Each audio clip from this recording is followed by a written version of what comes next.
terinfeksi dengan nilai-nilai keburukan, maka di sini kasusnya adalah kembalikan ke Quran surah ke-4 An-Nisa ayat 17 sampai dengan ayat ke-18. Itu yang dikenal dengan taubat namanya. Ya, innamat taubatu 'alallahi lilladzina ya'maluna su'a bijahalatin tsumma yatubuna min qarib. Ya, sungguh taubat itu berlaku kata Allah bagi orang-orang yang terinfeksi dengan penyakit buruk. Su itu, nih, lihat ayatnya. Innamat taubatu 'alallahi lilladzina ya'maluna su'an. Taubat itu dilakukan orang yang terinfeksi dengan keburukan. Su itu pekerjaan nafsu. Nafsu. Dari mana taunya? Quran surah 12 ayat 53. Inna nafsa maratun bisu. Su sumbernya nafsu. Kalau ada orang kemudian digerakkan nafsu berbuat buruk kemudian sampai terinfeksi dirinya, maka caranya dengan taubat. Apa itu taubat? Taubat itu artinya kembali kepada nilai-nilai kebaikan dengan cara meninggalkan perilaku buruk yang dikerjakan.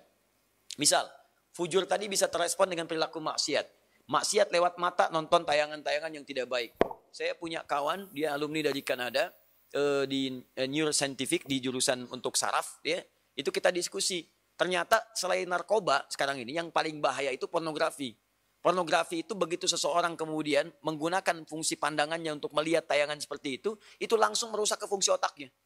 Dia masuk tuh, menginfeksi, kadang-kadang candunya lebih besar daripada narkoba.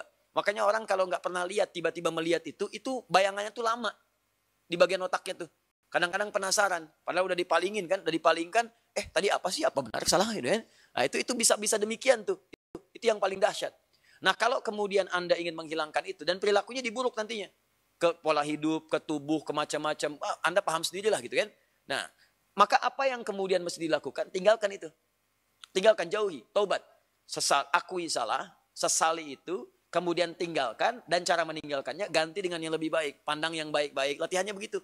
Lihat yang baik-baik ya. Awas, kalau orang terbiasa melihat yang halal maka yang haram akan alergi. Sama dengan pasangan kehidupan di keluarga. Kalau sering melihat yang halal, pada yang haram itu nggak akan ada ketertarikan berlebihan, nggak ada. Ya, tapi kalau sering melihat yang haram, istri orang itu kan bukan mahram antum. Kalau ngelihat istri orang keseringan, ngelihat istri sendiri jadi nggak enak. Ibu juga sama gitu. Kalau ngelihat suami orang itu keseringan, lihat suami sendiri itu udah hambar. Makanya kalau orang-orang ngelihat yang halal itu yang bagus-bagus, maka yang haram itu akan sulit kita. Sama bicara juga begitu. Kotor kata-kata, tinggalkan yang kotor, balik kepada yang baik. Begitu baik kebiasaan, maka kotor akan dihilangkan. Nah, demikian adanya.